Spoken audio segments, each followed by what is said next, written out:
제이미와 제니스의 JJ 팝콘 톡.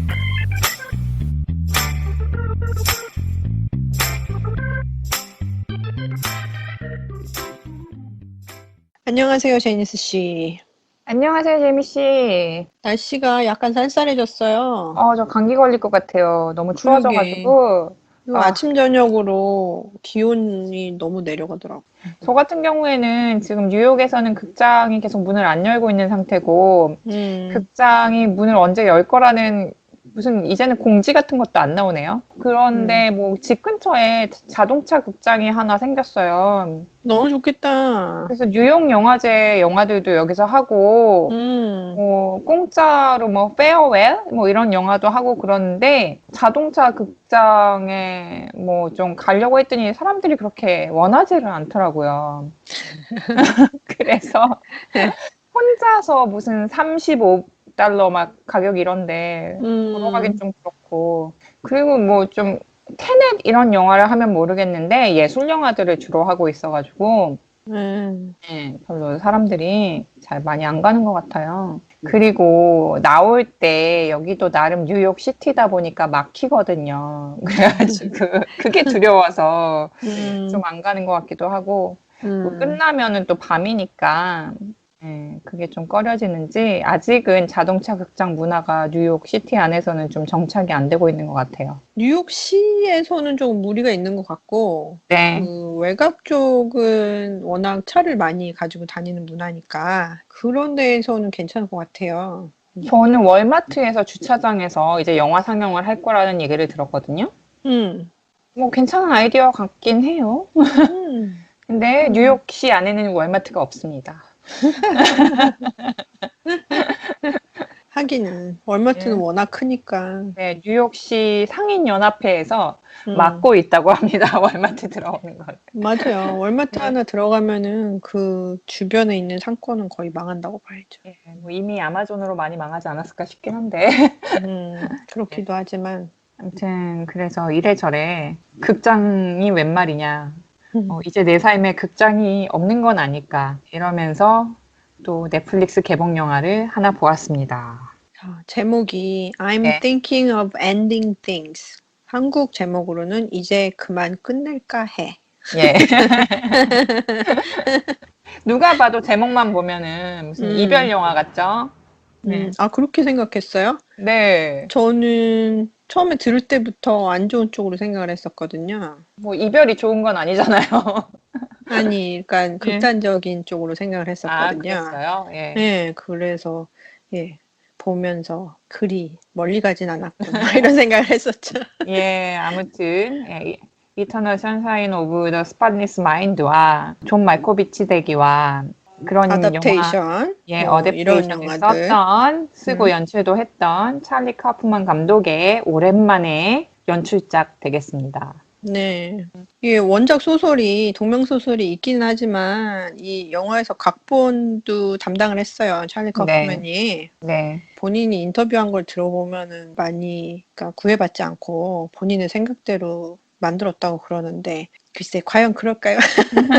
근데 이 소설을 발견한 뒷배경이 좀 웃기더라고요. 작가하고 같이 한 인터뷰가 있는데 처음에 소설을 뭐 알고서 본 게 아니고 그 아마존에서 왜 자기가 구매한 거나 뭐 관심 있어 하는 거 있으면 이제 알고리즘이 있어가지고 뭐 추천을 막 해주잖아요. 이거 맞아, 봐라, 맞아. 이거 봐라 하면서 거기에서 추천해준 작품이었대요. 그래서 시놉시스를 읽어봤는데 딱 자기 취향인 시놉시스였다는 거예요. 음, 그래서 이제 읽게 되었다고 합니다. 그러니까 되게 우연한 음. 발견이었던 거죠. 그래서 이 영화는 저희가 얘기를 하기 전에 먼저 그러니까 경고를 드려야지 될 것 같아요.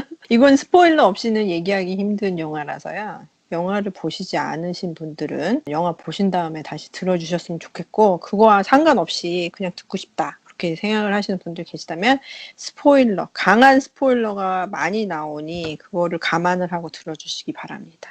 근데 보시고 듣는 게 되게 좋을 것 같아요. 왜냐면 보고 나서 음, 아마 이게 음, 대체 뭔가 음, 이런 생각을 하실 분들이 많기 때문에 아니면 내 생각에는 이런 건 것 같은데 어떨까? 라고 생각을 하신다면 저희가 하는 얘기를 듣고서 좀 이렇게 맞춰본다거나 아니면은 자기 생각도 다시 한번 생각을 해보신다거나 이러면 되게 좋을 것 같거든요. 뭐 다들 얘기하는 게 책을 읽고선 이 영화를 봐야지 된다 이런 얘기가 많았어요. 근데 리뷰 보면은 책도 읽었는데 무슨 얘기인지 모르겠다 뭐 이런 얘기도 꽤 있던데요. 그러니 책 안 읽은 사람은 어땠겠어요. 저는 이런 식으로 얘기 나오면은 굉장히 짜증나는 스타일이거든요. 책을 읽고선 봐야지 된다. 그래요? 뭐를 먼저 저는- 숙제처럼 해야지 된다고 그러면은 일단 짜증부터 나기 때문에 그런 면에서 약간 저는 영화만으로 만족했습니다. 음. 네, 영화에서 어떤 부족한 부분들이 있긴 했는데 네. 그것은 이야기의 문제라기보다는 표현의 문제였기 때문에 왜 그렇게밖에 표현을 할 수 없었는가 이것도 뭐 좀 찾아보면서 납득을 했어요. 그래서 저는 좋게 본 경우네요. 그러면 네. 네. 저는 네. 별로였어요. 네. 뭐 근데 별로인 분들이 굉장히 많으신 것 같더라고요. 네. 평을 읽어보니까 평이라기보다는 뭐 사람들이 되게 화를 많이 내고 있더라고요. 화라기보다는 짜증이죠. 아, 그래요? 저는 그러니까 짜증이 많이 났어요. 저는 좀 감동을 받아서 좀, 며칠간 계속 이 영화를 곱씹고 있습니다. 아, 이렇게 또 갈리네요. 네. 좋아요, 좋아. 예. 어쨌든 뭐 줄거리는 아주 단순합니다. 제이크하고 여자친구가 눈이 펑펑 내리는 날 그의 부모를 만나러 시골집에 갔다가 눈이 펑펑 내리는 밤에 다시 돌아옵니다. 그게 전체 이야기의 구조이고요. 그렇죠. 네, 그리고 여자는 처음부터 제이크, 그러니까 자기의 뭐 새로운 남자친구인 것 같아요. 제이크와의 관계를 끝내야겠다. 이러고 계속 생각하고 있는 그런 시점이에요. 그래서 계속 I'm thinking of ending things 이러면서 예. 시작을 하잖아요. 예. 근데 그 얘기 할 때마다 자꾸 제이크가 이러고 시작하고 그러잖아요. 예, 계속 이제 커뮤니케이션을 막 하는데 그것도 대부분의 영화의 아마 3분의 2가 아닐까 싶은데 차에서 벌어져요. 그죠? 예. 차에서 갔다가 오면서 계속 둘이 대화를 하는 장면들이 굉장히 많습니다. 근데 뭔가 대화를 나누고 있는데 대화가 뭐 잘 안 들리기도 하고 대화가 이상하게 흘러가기도 하고 갑자기 막 뜬금없이 얘기를 막 하기도 하고 되게 알 수 없는 그런 진행이 계속돼요. 그러다가 배우가 다른 배우로 바뀌기도 하고요. 예. 같은 배우가 다른 옷을 입고 있기도 하고 그리고 되게 재밌는 게 이름이 계속 바뀌어요. 그 여자친구 이름이 계속 바뀌죠. 제가 지금 씌워본 것만 해도 5개예요, 5개. 예. 예. 그래서 이거에 이제 장르를 굳이 붙이자면 뭐 사이코 스릴러 정도가 아닐까. 대체 얘네들이 뭘 하고 있는 건가? 왜 이런 일들이 벌어지는 건가를 끝까지 가지고 가야 됩니다. 대체 이게 무슨 상황인가 계속 궁금하게 만들면서 좀 봐야 해요. 집에 도착해서도 부모님을 만났는데 좀 이상하죠. 부모님 너무 이상하잖아요. 부모님 정말 이상합니다. 이게 그냥 되게 평범한 상황이 아니에요. 부모님도 막 나이대가 계속 바뀌잖아요. 예, 바뀌었다가 집에 뭐 내부 구조도 좀 바뀌었다가 나누는 대화도 되게 어색하고 뭐 이런 처음에는 굉장히 현실의 얘기인 줄 알았는데 점점 이게 현실이 아니고 환상이라든가 무의식이라든가 이제 찰리 카프만이 굉장히 잘하는 거죠. 그런 이제 무대로 점점 바뀌게 되는 거죠. 그래서 이게 더 이상 현실의 이야기가 아니구나. 그렇다면 이 이야기는 대체 무엇인가 이런 거를 이제 끝까지 가지고 가야 합니다. 저는 근데 솔직히 처음부터 그런 느낌을 받았거든요. 차 타고 부모님 집으로 갈 때 계속 그 여주인공이 생각하는 거를 제이크가 다 알아듣는 느낌이 들었어요. 네. 그러니까 이거는 일단 이 여자의 얘기는 아니구나 이런 생각이 들더라고요. 그리고 처음에 알 수 없는 아저씨가 한 명 등장하잖아요. 그 차에 이미 탈 때부터 그 위에 창문에서 그들을 보고 있는 이상한 남자가 한 명 등장을 하고 그 이후로도 계속 이야기가 대체 뭔지 모르겠는데 그 학교에 청소부죠. 청소하는 아저씨가 계속 끼어들어요. 찰리 카프만 영화를 좀 많이 봤으면 아마 이런 구조에 그렇게 뭐 낯설어 하지는 않을 것 같아요. 어느 정도 조금 짐작을 할 수 있는데 짜증이 나는 거지. 왜요, 왜? 아니, 누구 하나 음. 정상적으로 얘기를 하는 사람이 없으니까 너무 짜증이 나는 거예요. 모든 그래요? 게 다 뒤엉켜 있고, 예. 모든 사람의 대사가 서로 한 사람의 것으로 연결돼 있는 그런 느낌이 들거든요. 네. 나중에 보면은 그게 맞는 느낌이긴 한데, 네. 그런 느낌 자체가 너무 짜증이 나는 거예요. 저는 오히려 그런 것들이 하나의 단서를 계속 주고 있어서 그런 단서를 쫓아가는 재미들이 저는 있었거든요. 그래서 근데 저의 그 질문은 이거였어요. 이게 누군가의 무의식이고 머릿속인데 그렇다면 이게 치매인가 아닌가? 이게 치매 때문에 이렇게 기억들이 뒤섞이는 건가? 아니면은 뭔가? 저는 그런 생각을 하면서 계속 봤는데 뒤로 갈수록 치매 이야기가 아닌 거예요. 그래서 이건 순전히 그냥 기억에 대한 얘기구나 라고 이제 보게 되면서 좀 되게 감동을 받는 순간들이 몇 군데가 있었어요. 제가 알기로는 네. 이 주인공이 스키조프레니아, 그러니까 조현병에 걸린 사람이라고 얘기를 들었거든요. 네.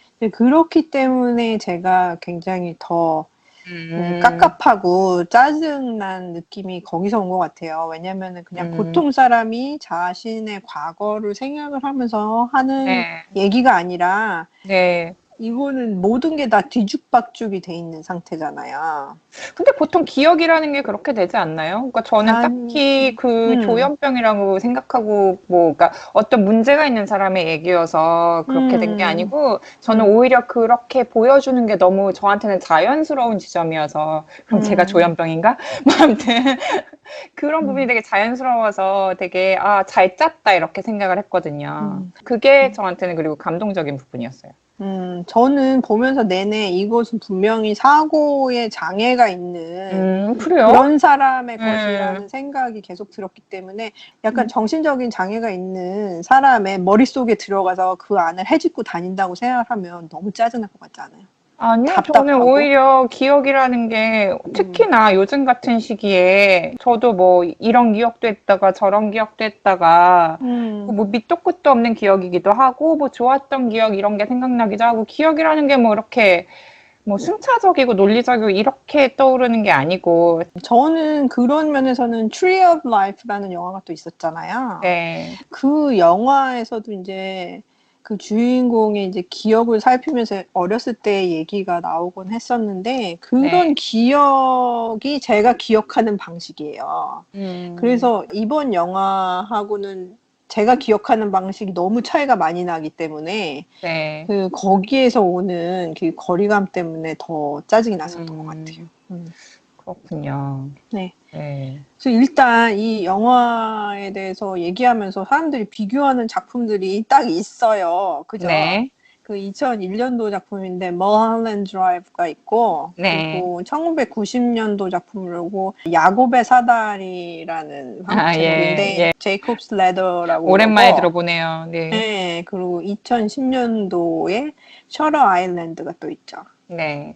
그런 작품들이 많이 얘기가 나왔었는데 저는 여기다가 조금 전에 얘기했었던 이제 Tree of Life가 하나 더 들어갔으면 하는 생각이 약간 들었어요. 그래서 뭐 아마 지금은 다 보신 분들만 듣고 계실 것 같은데요. 그러니까 이 영화는 기억에 대한 영화입니다.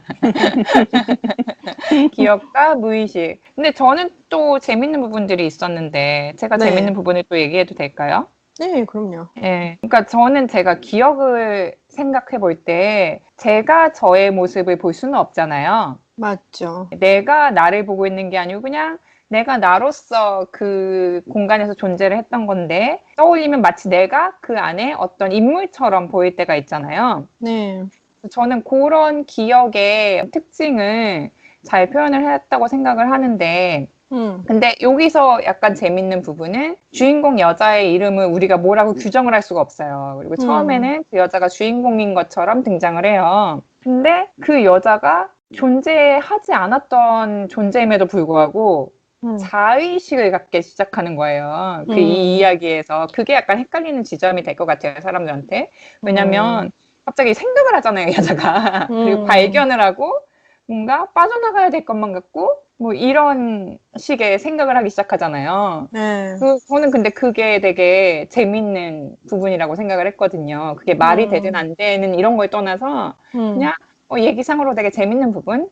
그래서 그것 때문에 되게 영화가 유니크해지는 느낌? 그런 부분도, 그러니까 영화를 가지고 계속 생각을 하게 되니까 되게 재밌더라고요. 그 얘기를 하니까 생각이 났는데 네. 감독이 인터뷰를 하면서 얘기를 하더라고요. 이 주인공이 너무 자존감이 낮은 인물이기 네. 때문에 본인이 상상을 하는 본인의 이야기인데도 불구하고 그 안에서도 여자와 잘 안 네. 되는 그 네. 이야기로 생각을 하면 된다고 그러니까 너무 슬프지 그러더라고요. 않나요? 그러니까 저도 그런 걸 느껴서 음. 이 정말 외롭게 나이가 들어가는 사람의 얘기잖아요. 그리고 음. 자기가 어떤 꿈꿨던 것이 무엇이었는지 모르겠는데 결말도 굉장히 소박하고 모르겠어요. 저는 그런 게 되게 전반적으로 슬펐어요. 그게 어떤 결말이 나의 소박하다니요. 그게 결말 무슨 말이야? 소박하죠. 그게 결말이 어떻게 소박해? 너무 슬프지. 그러니까 그러니까 슬픈 거하고 소박한 건 또 다른 거죠. 음, 너무 저게 안 좋은 엔딩이라고 저는 생각했었거든요. 그러니까 음. 너무 가슴 아팠어요. 그거 네. 보면서. 이루지 못한 어떤, 모르겠어요. 음, 이루지 못한 거라고 생각을 받아들여야 될지, 아니면 자기 스스로 어쨌든 자기가 어떤 삶을 살았던 거에 대해서 결국은 이제 그렇게 평가를 하면서 가는 건지, 그것까진 잘 모르겠지만, 그건 뭐 생각하기 나름일 것 같아요. 어떤 정해진 답은 없으니까요. 근데 감독이 또 그러더라고. 이 영화를 어디다 비유를 할 수 있겠냐 막 이러니까 사이코에다가 파이클럽을 섞은 네. 거라고 그렇게 얘기를 그래서 아까 하던데. 영화 리스트 말씀하셨잖아요. 그래서 저는 네. 오히려 파이트 클럽이 생각이 났었어요. 음. 마지막 결말 때문에, 그거는. 네. 그렇게 된 뭐 거죠. 그럴 수도 있고. 근데 네. 네. 그래서 어떤 사람들은 이 영화를 소셜 호러 필름이라고도 얘기를 하더라고요. 예. 그래서 이 영화의 이 레이시오 사이즈가 굉장히 특이하잖아요. 옛날 저희들이 옛날에 브라운관으로 보던 그 TV 예. 사이즈인데 모르시는 분들도 있을 거예요, 이제는. 그죠? 예, 지금 저 같은 경우에도 음. TV에 남는 화면들이 굉장히 많은 거예요. 이 영화를 보는데. 음. 4대 3이니까. 음. 근데, 왜 4대 3으로 찍은 거야? 뭐 이러면서 봤는데, 아, 진짜요? 나중에 이해를 했어요. 음. 예.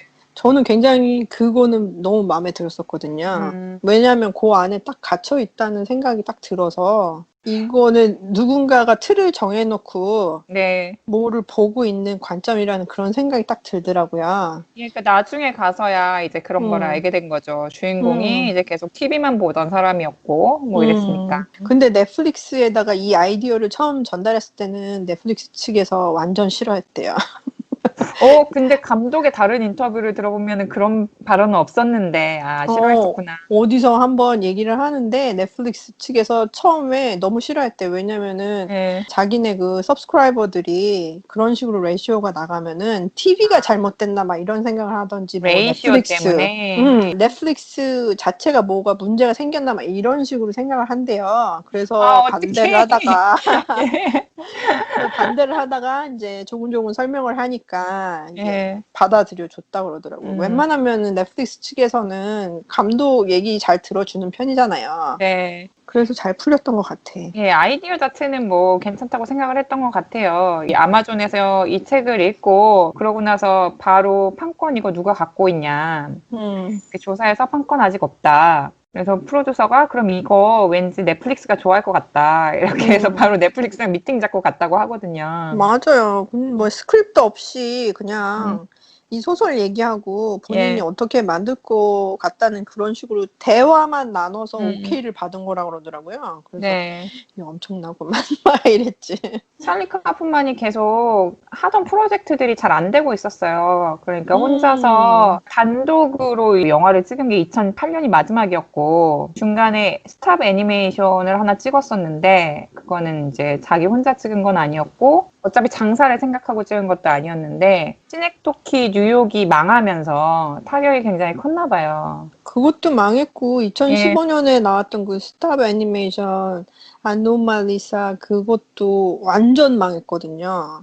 예, 근데 그 영화는 어차피 제작비가 그렇게 많이 들어간 것도 아니었고, 근데 시간은 또 많이 예, 들었잖아요. 그러니까 타격이 엄청 커가지고 그 당시에 경험했던 걸 가지고 몇 년 동안 소설을 계속 작업을 하고 있었던 거예요. 찰리 카프만이. 소설 내용이 스탑 모션을 만드는 감독의 얘기예요. 그 감독을 취재하러 갔던 어떤 리포터가 쓴 책을 쓴 거죠. 찰리 카프만이. 그 내용이 겹치는데 이 책만 몇 년 동안은 들고 팠었나 봐요. 그래서 네. 몇 달 전에 나오긴 했어요. 예, 제목이 엔트카인드라는 책이었었는데 이거를 하다 보니까 영화를 만들어야 되겠다는 생각이 든 거지. 너무 오랫동안 안 만들어가지고 12년, 아이고야. 본인이 컨트롤하기 굉장히 편한 작은 규모의 작품을 찾고 있었대요. 그러다가 이제 이 작품이 거기에 딱 맞은 거지. 나오는 장면들을 보니까 차 안에서 주로 벌어지고 시골집 하나 나오고 그렇죠. 그러니까 돈 별로 안 들겠네 이러면서 예. 메인 등장하는 캐릭터들도 4명이잖아요. 네. 캐스팅만 잘하면은 잘 찍을 수 있겠다 뭐 이런 생각이 들어서 그리고 돈도 많이 안 들 것 같다 막 이렇게 생각을 해서 정한 프로젝트라고 그러더라고요. 근데 생각보다 진짜 돈을 되게 적게 썼나 봐요. 그래서 원래 감독이 표현하고 싶었던 거는 시골집도 무의식이 반영이 돼서 뭐 이제 되게 커졌다가 작아졌다가 약간 이런 느낌 같은 것도 하고 싶었는데 그러려면 세트를 지어야 되잖아요. 그렇죠. 그리고 세트를 지었다가 다시 부시는 것도 필요하다. 이랬는데 이게 예산상으로 맞지가 않아서 결국 있는 집 찾아가서 그냥 안에 데코레이션만 좀 바꾸는 이런 식으로 하는 바람에 표현상의 한계는 분명히 있었던 것 같아요. 이 영화 전체적인 내용 전개나 뭐 얘기 방식 같은 거는 제가 굉장히 안 좋아하는 그런 방식이었지만 네. 저는 이 메인 캐릭터를 맡은 네 배우들의 연기는 너무 좋거든요. 아, 배우들 정말 발견한 배우도 있고 오스카에 밀어주고 싶은 배우도 있고 아주 그렇습니다. 이 4명 배우들의 연기는 진짜 너무 잘한 것 같더라고요. 네. 그럼 배우 얘기를 잠깐 하고 넘어갈까 봐요. 예. 그래서 저는 솔직히 제이크 역을 맡은 제시 플레먼스는 예전부터 눈여겨보기는 했었어요, 제가. 예전에 Friday Night Lights라는 그런 시리즈가 있었는데 거기에서부터 눈여겨서 봤었거든요. 그러니까 거의 10년이 넘었지. 그랬었는데 그 보면 볼수록 필립 시모 허프만 있잖아요. 네. 그 배우가 자꾸 생각이 나는 배우거든요. 네. 눈빛 너머로 뭔가가 굉장히 많은 것이 있는 그런 사람처럼 늘 보여요. 뭐 같이 나오기도 했어요. 그리고 네, 마스터에서 아들 역으로 나왔죠. 그래서 굉장히 기억에 남는 배우였었고 제시 버클리도 몇 년 전부터 좀 작은 영화들에 계속 나오고 있었거든요. 근데 연기를 참 잘하더라고요. 저는 이분을 올해 체르노빌에서 봤는데요. 네, HBO에서 만들었던 체르노빌 그 핵 발전소 폭파 사건에서 되게 등장인물들이 많아요. 그 드라마에. 근데 거기서 이제 인상적으로 나와서 이 배우를 어디서 봤는데 이러면서 계속 생각하다가 체르노빌에서 나왔구나 이렇게 생각을 했죠. 보신 분들이 기억하실까 모르겠는데 소방관의 아내로 등장을 했습니다. 저는 처음 봤던 게 그 2017년에 비스트라는 영화가 있었거든요. 네. 이 영화 보신 분들 별로 없는 것 같아. 근데 거기에서도 이 빨간 머리가 진짜 유난히 눈에 띄는 그런 배우인데 연기를 너무 잘하는 거예요. 그래가지고 얘는 도대체 누구야 막 이랬었는데 그게 데뷔작이더만. 그리고 뭐 토니 콜렛이랑 데이비드 툴리스는 뭐 말할 필요도 없는. 토니 콜레트는 여기서 너무 엄마 역할을 잘해서 저는 오스카 여우조연상 후보로 밀고 싶습니다. 토니 콜렛은 계속 오스카에 올라가야지 되는 연기를 하고 있는데 아무도 안 뽑아줘. 왜 안 뽑아줘? 뭐 유전 같은 경우에는 너무 영화가 세니까 뭐 그럴 수도 있다고 생각하는데 이 영화 정도는 정말 무난하게 후보로 올라갈 수 있지 않을까 이런 생각이 들어요. 연기 잘했거든요. 네. 저 같은 경우에 제시 플레먼스는 그 전에도 보긴 했었지만 파고의 2번째 시즌에서 좀 강하게 인상을 받았던 것 같아요. 거기서 함께 나왔던 커스틴 던스트하고는 하물며 결혼까지 했더라고요, 나중에. 저도 근데 결혼한 줄 알았는데 찾아봤더니 그냥 약혼만 한 거라대. 아, 그래요? 애 낳고 잘 살고 있길래 결혼했다고 생각했는데 뭐. 그러니까 이제 뭐 알아서 하시고 했다고 그러더라고. 일단 그 내공이 많이 보이는 것 같아. 연기하면서 직접 이렇게 대사를 치는 것보다 훨씬 더 뭔가 많은 것이 숨겨져 있는 그런 배우인 것 같아요. 그래서 앞으로도 기대가 많이 됩니다. 감독은 굉장히 약간 배경스러운 느낌으로 이 배우를 눈여겨봤다고 해요. 그러니까 이 제시 플레먼스가 이렇게 튀는 연기를 하는 타입은 아니잖아요. 뭔가 잘 받쳐준다고 해야 될까요? 그러니까 존재감은 있는데 막 이렇게 그 사람이 뭔가 되게 카리스마가 있다거나 아니면 굉장히 뭐 액션이 커가지고 그런 게 아닌데 하지만 어떤 약간 악기로 따지면 베이스처럼 이렇게 잘 받쳐주는 배우? 그래서 그런 점들이 마음에 들었다고 합니다. 그러니까 여기 캐릭터랑 딱 맞잖아요. 자기 예. 상상인데도 뒤로 밀리는 그런 예. 자기가 주인공인데 뒤로 밀리잖아요. 저는 이 두 배우가 특히 제시 버클리가 그러니까 여자 역할이죠. 대체 캐릭터 연구를 어떻게 했을까 되게 궁금한 거예요. 왜냐면 이 캐릭터가 환상의 캐릭터고 뭐가 이렇게 정해져 있는 게 없잖아요. 그럼 과연 대체 어떻게 연기를 하지라고 했는데 감독이 메모를 줬는데 분자같이 연기를 하라고 그랬대요. 분자 같은 캐릭터라고. 도움이 안 돼. 근데 어쨌든 말은 되는 거예요. 그 제이크가 생각하는 그 기억들을 원자라고 친다면 하나하나를 뭐 원자가 모여서 원자가 결합해서 분자가 된 거지. 그래서 약간 자기는 어떤 캐릭터를 연기하기보다는 어떤 텍스처 같은 느낌이 되기를 바랬다고 되게 형이상학적인 얘기를 하더라고요, 계속. 그러게. 예. 그 참 근데 힘든 발언이에요. 네, 근데 되게 잘했다고 생각이 들고요. 원래는 이 역할을 브리 라슨한테 맡기려고 했었다고 합니다. 근데 저는 이번 캐스팅이 더 나은 것 같아.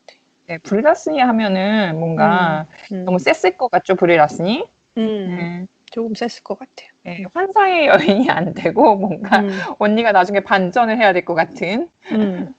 찰리 카우프만이 중간에 뮤지컬도 하나 준비를 하고 있었대요. 아, 그래요? 예. 주인공이 감독하고 인터넷 악플러 이렇게 등장을 하는 뮤지컬을 준비하고 있었는데 대체 뭘 하려고 했던 건지. 그래서 스티브 캐럴하고 케이트 블랜쳇을 하물며 캐스팅도 해놓고 있었어. 아, 진짜. 예. 근데 그게 진행이 힘들어져서 그 내용을 아까 말씀하신 그 소설 거기에 넣었다고 합니다. 저는 그 HBO랑 지금 준비하는 얘기도 들었었는데 네. 그것도 너무 재밌을 것 같아. 바이러스가 번지고 있는데 그 바이러스에 걸리면 멍청해지는 예, 원래 소설이 있더라고요. 네, IQ 83인가 뭐 이렇다고 그러는데 그것도 참 재밌을 것 같아요. 아니, 전 제목이 IQ 83이어가지고 무라카미 하루키 소설 1Q84하고 너무 비슷한 거예요. 그래가지고 혹시 1Q84의 오타인가? 막 이런 거 한참을 봤어요. 근데 다른 소설이더라고요. 그거 말고도 라이언 가슬링이 회사를 가지고 있는 게 있는데 거기에서 또 같이 준비하는 작품도 있대요. 꿈을 소재로 한 거라는데 자세히 얘기는 못 한대나. 뭐 이렇다네. 제목이 메모리 폴리스라고 합니다. 어쨌든 항상 기억과 무의식 이런 거를 가지고 쓰시는 분이어서. 그러게 그런 게 재밌나 봐요. 그죠? 예. 근데 저는 모르겠어요. 저도 그런 거를 좋아하나 봐요. 저는 이 영화를 보기 전에 일단 IMDb 유저 평점 같은 경우에는 굉장히 평이 안 좋았어요. 그리고 사람들이 굉장히 화를 내고 있었고 대체 이 도통 알아먹을 수가 없다 이 얘기를 대체 무슨 얘기를 하는 거냐. 근데 시넥토키 뉴욕을 떠올려 보시면 이 감독이 좀 너무 멀리 나간 게 있었잖아요. 그 영화에서. 저 그 영화 안 봤어요. 네, 그 영화가 좀 되게 힘들어요. 그러니까 힘들 것 같아서 네. 시도를 안 했어요, 저는. 그리고 별로 이렇게 이해를 하고 싶은 마음도 안 생기고 그런 모티베이션 자체가 좀 안 생기는 영화였는데 근데 아마 자본은 많이 들어간 것 같아요. 그때 한창 찰리 카프만을 뜨고 있었던 시기니까. 근데 이 영화를 보고 나서 계속 이런 얘기가 좋구나 뭐 이런 생각이 들었어요. 이터널 선샤인이 생각나기도 하고 중간에 제가 이제 치매에 대한 영화가 아닐까라고 생각했을 때는 작년에 한국 드라마 중에 김혜자가 나왔던 눈이 부시게라는 드라마가 있었거든요. 심해 이야기에서는 거의 최고가 아닐까 싶은 그런 이야기인데 설마 그런 건가? 이렇게 떠올리기도 하면서 많은 생각을 하면서 봤습니다. 저는 솔직히 이 찰리 카프만이 감독까지 한 거는 좀 별로고 작가로 한 영화들이 더 좋거든요. 그 이터널 네. 선샤인이라든지 빙 존 네. 말코비치라든지 이런 네. 영화들은 좋아하거든요. 예, 감독까지 가면은 너무 자기 세계에만 이제 빠져 들어가는 듯한 그런 느낌이 세서 그냥 보기 너무 힘든 거야. 그나마 이 영화는 원작이 있었기 때문에 이 정도에서 딱 한계가 있어서 좀 괜찮지 않았을까라는 생각이 드는데요. 저도 좀 비슷한 생각이에요. 왜냐면 그 마지막으로 갈수록 특히 그 차 안에서 후반부에 너무 많이 시간을 보내고 그리고 댄싱 장면도 저는 그렇게 좋아하지 않는데 이해는 갑니다만 좀 너무 쉬운 선택이었다고 생각을 하는데 그 약간 후반으로 갈수록 지루해지는 부분들이 있어요. 네. 거기서 약간 이 사람의 한계가 느껴지더라고요. 그러니까 이거를 좀 더 스파이크 존즈나 미셸 공들이었다면 어떤 재미있게 표현할 방법들을 찾았을 텐데 이 사람이 그런 역량까지는 안 되네. 좀 너무 쉽게 가네. 뭐 이런. 그러다 보니까 자꾸 차 안에서 폴린 카엘로 변한다거나, 그러니까 유명한 영화 평론가죠. 기 드보르의 무슨 스펙타클로서의 사회 뭐 이런 것까지 나오는데 뭐 그런 얘기를 하는데 대체 이거를 왜 이렇게 캐릭터 표현 이상으로 듣고 있어야 되나? 뭐 물론 그 사람의 기억 속에서 되게 중요한 역할을 하고 있는 거기 때문에 그러는 거지만 좀 다르게 표현을 할 수도 있지 않았을까. 예. 저는 찰리 카프만이 감독이라기보다는 스크린라이터 쪽으로 더 많이 치우친 사람이라고 생각을 하거든요. 그래서 그 비주얼적인 느낌보다는 텍스트에 더 집중을 하는 스타일로 보여가지고 그런 면에서 조금 컨트롤이 많이 필요한 사람이라고 생각을 해요. 그래서 이 영화도 2시간 14분이잖아요. 네. 너무 길게 느껴졌거든요. 저는 이제 돌아오는 차 안에서 아이스크림 먹기까지 그 부분이 약간 늘어졌었고 댄싱 장면 이거 너무 편한 선택이야 약간 이런 생각 때문에 약간 거기서 저는 한 15분에서 20분 정도는 거뜬히 드러낼 수 있었던 영화라고 생각을 합니다. 작가는 또 드러내는 거 못하죠. 그러니까 너무 자기 생각하는 게 작가 위주로 생각을 해서 영화가 이렇게 길어지지 않았나 하는 생각이 들었어요. 왜냐면 주인공과 여자가 만나는 장면이 거의 클라이막스거든요, 이 영화에. 제가 그 장면에서 살짝 저는 울 뻔도 했는데, 근데 그거를 갑자기 확 쉽게 만들더라고요. 그래서 그 순간 좀 다른 감독이 만들었으면 좋겠다 이런 생각을 했어요. 이 텍스트를 바탕으로 다른 감독이 연출을 했다면 훨씬 더 좋은 영화가 나왔을 것 같다는 생각이 들어요. 근데 스파이크 존즈와 미셸 공들이 이후에 누가 이런 영화를 만들 수 있을까는 좀 잘 모르겠어요. 그래도 그런 영화를 보고 자라서 이제 막 또 그런 영화를 찍고 싶어 하는 사람들도 있을 수도 있겠죠. 이 영화가 나온 다음에 사람들이 하도 이제 화가 많이 나가지고 한참 동안 이 영화를 설명해주는 기사들이 많이 올라가는 걸 봤는데 그 기사 자체를 읽었다기보다는 댓글들을 막 보면 그 분노가 정말 극에 달해있더라고요. 어디나 뭐 뉴욕 타임즈든 무슨 인디와이어든 어쩜 그렇게 댓글들을 열심히 다는지 그 화난 댓글이 한 90개면 10개는 그래도 아직까지 미국에서 이런 영화를 만드는 사람들이 있어서 다행이야. 이런 것도 있어요. 저는 지금 약간 그런 쪽이에요. 아직까지 찰리 카우프만이 영화를 만들 수 있는 그런 여지가 있어서 너무 다행이야. 이렇게 생각을 해요. 뭐 만들고 싶은 사람은 만들 수 있으면 좋긴 하지만 기왕에 만들 거면 잘 만들었으면 좋겠다. 뭐 이런 생각을 한 거죠. 근데 너무 예산이 작았던 것 같아요. 말 들어보니까 적은 예산으로 표현하기에는 한계가 있었던 것 같고. 근데 이 DP는 너무 좋지 않았어요? 촬영도 되게 잘했죠. 촬영 너무 마음에 들었어요. 이 촬영한 분이 루카스 잘이라고 콜드워라는 영화하고 이다라는 영화를 찍은 그런 촬영 감독이거든요. 내공이 좀 느껴졌어요. 그런 면에서. 저는 그 이다는 못 보고 콜드워를 봤는데 콜드워 진짜 이쁘잖아요. 보면. 그렇죠. 반짝반짝 아주 우아하게. 그리고 지금 이 영상 레시오를 제한을 한 사람도 이 루커스 자리라고 그러더라고요. 그래서 감독이 같이 실험을 하면서 그렇게 프레임을 했을 때 어떤 식으로 보이는지 봤었는데 훨씬 더 클로즈업 하는 것도 효과적이었고 프레임에서 다른 인물들이 빠져나갈 때 굉장히 궁금증이 많이 생기는 그런 네. 프레임이라고 네. 생각이 들어서 밀고 나갔다고 그러더라고요. 네. 프레임 관련해서도 주인공이 식당에서 밥을 먹다가 잠깐 뭔가 영화 같은 거를 보는 장면이 나오잖아요. 근데 뭐 그 영화 전체가 나오는 게 아니고 어떤 한 장면이 나오고 로버트 저메키스 감독 영화라고 이제 크레딧이 올라가는데 이게 대체 뭐지?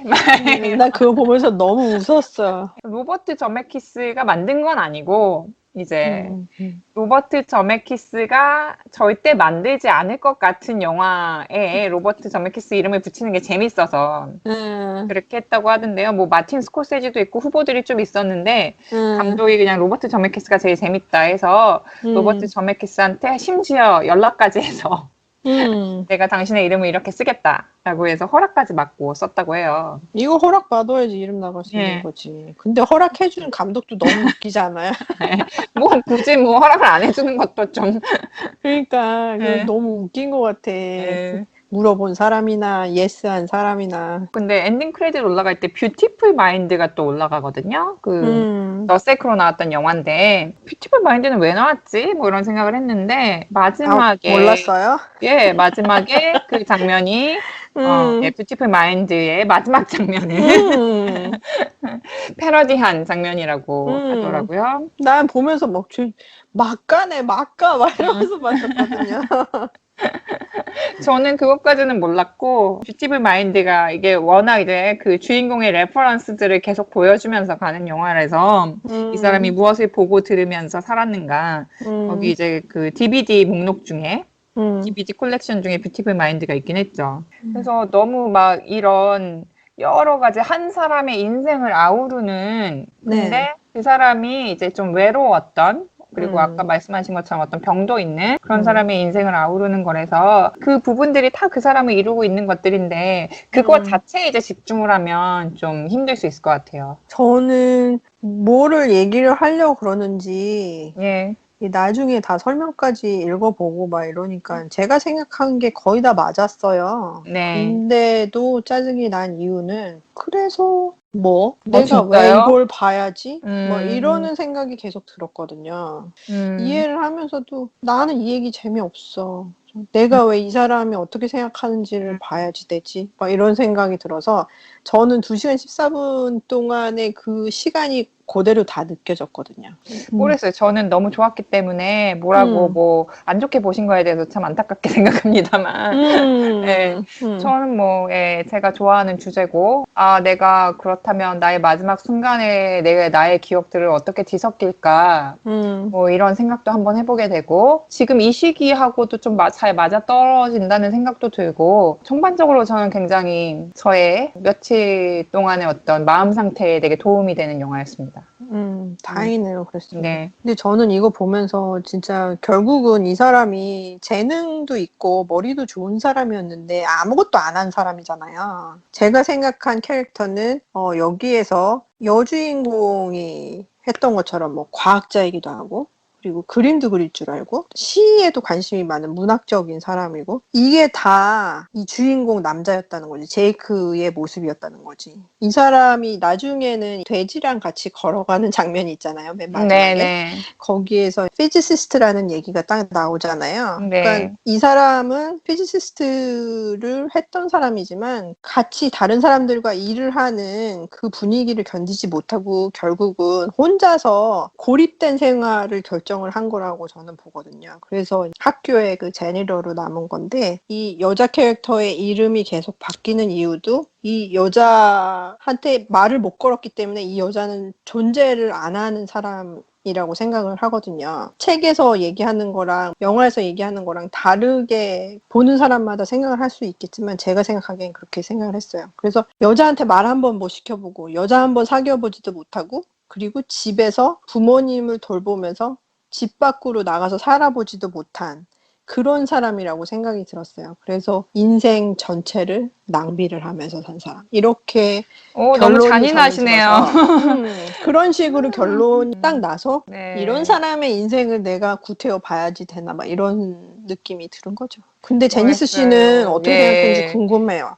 저는 전혀 그런 판단 자체를 안 하면서 봤고, 저는 그냥 그 사람을 어떤 보편적인 사람의 형태로 생각을 했고, 그렇기 때문에 연결이 될 수 있었던 것 같아요. 뭐 그 사람이 무슨 병이 있는지, 뭐 인생을 시간 낭비를 했는지, 뭐가 됐는지 실패했는지 이런 게 아니고, 그냥 어쨌든 지금 그 사람이 나오는 모습은 학교에서 청소를 하는 사람이고, 그 사람도 어떤 기억들이 있고, 뭔가 좋아했던 것들이 있고, 좋아했던 것들이 뭐 여자의 형태로 나타나긴 하지만, 그냥 평범해도 그런 걸 좋아할 수는 있는 거잖아요. 뭐 내가 좋아했던 그림이 있고, 그 그림이 좋아서 뭔가 그림을 한번 그려보기도 하고, 그리고 내가 뭐 시를 좋아해서 그 시를 평생 동안 읽기도 하고, 뭐 저는 그러니까 그 사람에 대해서 뭔가 이렇게 인생에 대해서 평가를 한 게 아니고 그냥 마지막을 앞둔 사람의 기억이라는 것은 이런 거구나. 그 부분에서 저는 마음이 움직였던 거죠.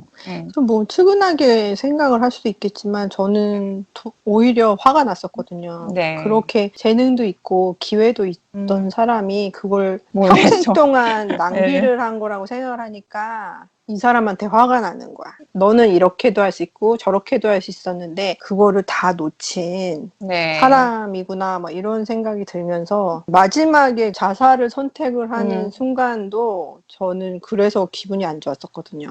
그렇게 낭비를 하던 인생을 먼저 나가는구나 이렇게 생각이 들어서 그것조차도 마음에 안 들었었어요. 모르겠어요. 저는 그런 포인트로 영화를 안 봤기 때문에 뭐라고 의견에 뭔가 더할 수가 없네요. 제가 특이하게 본 걸 수도 있고.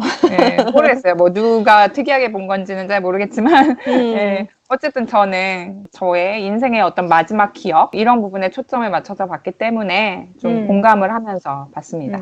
감독이 그러는데 본 사람들이 어떻게 생각하는지 너무너무 궁금하대요. 네. 근데 그렇다고 자기가 어떻게 봐야지 된다 이야기하고 싶은 생각은 전혀 없다고 그러더라고요. 네, 그러면 안 되죠. 그러니까 보는 사람 마음대로 생각하면 네. 되는 거라고 생각이 드는데 그래도 일단 원작 소설이 있으니까 그거와 비교를 해봤을 때에는 그런 식으로 생각을 할 수 있겠다. 뭐 이런 결론에 도달을 했다고 봅니다.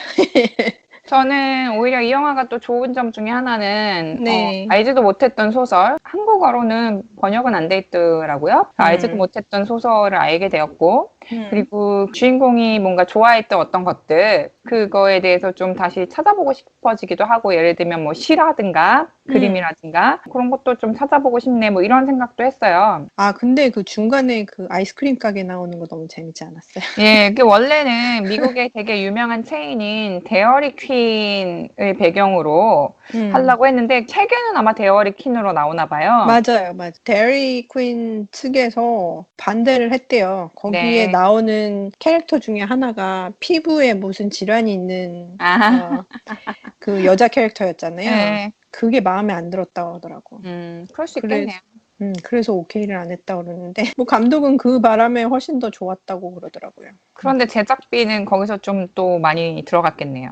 아니죠. 그 덕분에 세이브가 된 거죠. 데어리 퀸을 사용을 했으면 거기에 대한 대가를 지불했어야지. 제휴로 한 게 아니고 현실에 있는 게 아니고 정말 뭐 꿈의 어떤 중간 종착지 같은 느낌이 더 강하게 와서 오히려 뭐 가상인 게 더 낫지 않았나 그런 생각이 들어요. 예, 저도 그렇게 생각이 들고 또 마지막에 애니메이션도 나오잖아요. 그게 예전에 데어리 퀸에서 실제로 만들었던 광고를 모티브로 해가지고 한 애니메이션이라고 그러더라고요. 그런 면에서도 오히려 이렇게 데어리 퀸을 안 쓰고 거기서 영향을 받아서 만든 게 훨씬 더 안전하지 않았을까, 하고 싶은 대로 하지 않았을까, 뭐 이런 생각이 들더라고요. 보신 분들이 아마 여기까지 같이 들어주셨을 것 같지만 저희와 함께 이렇게 수다를 떨면서 조금이라도 뭔가 의문점이 있었으면 풀렸으면 좋겠고 화가 나셨더라면 화를 가라앉히셨으면 좋겠고 좋았다면 뭐 같이 어떤 그 좋은 감정을 공유할 수 있으면 좋겠고 뭐 그렇네요. 자, 그러면은 우리 팝콘 지수를 한번 줘볼까요? 저는 3개 반 드리겠습니다. 우와, 진짜 높다. 네.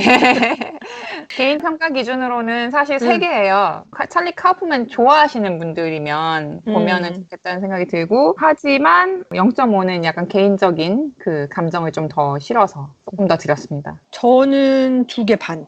아, 예. 그래도 네. 뮬란하고 똑같은데요? 뮬란도 뭐 안 네. 좋은 점이 많았지만 그래도 네. 연기 때문에 배우들하고 이제 스턴트 조금 때문에 이제 그렇게 준 거였는데 이 작품도 마찬가지인 것 같아요. 저희가 네. 영화 전체적으로 봤을 때는 마음에 안 드는 부분이 더 많았었는데 출연한 4명의 배우 연기 진짜 좋았습니다. 그래서 네. 연기에 대해서 궁금하신 분들이 있으면은 이분들 연기하는 거 좀 봤으면 좋겠어요. 네. 그리고 처음에 봤을 때는 그냥 영화로 보시고 그 다음에 또 보고 싶은 생각이 드시면은 4명이 하는 말이 한 사람이 하는 말이라고 생각을 하고 다시 한번 보면은 어떻게 이어지는지 그것도 지켜보는 것도 재밌을 것 같다는 생각이 들어요.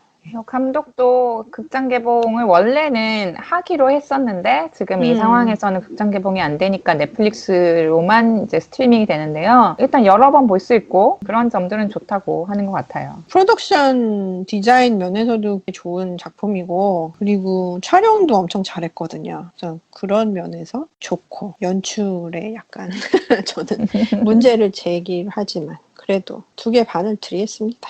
네, 감독이 자꾸 어떤 인터뷰 보면은 자기는 이제 다 마음을 내려놨고 내가 이 영화가 마지막 영화가 돼도 나는 괜찮다. 이제 더 이상 뭐 이렇게 간절하게 찍고 싶지 않다. 뭐 이렇게 얘기를 하더라고요. 실패 경험이 너무 컸었는지 누가 자기한테 뭐 돈을 대주지도 않고 더 이상 그러니까 이 영화가 마지막 영화가 돼도 어쩔 수 없다는 식으로 말을 하는데 계속 그래도 각본으로 만나던 연출로 만나던 계속 찰리 카우프만 영화가 나왔으면 좋겠어요.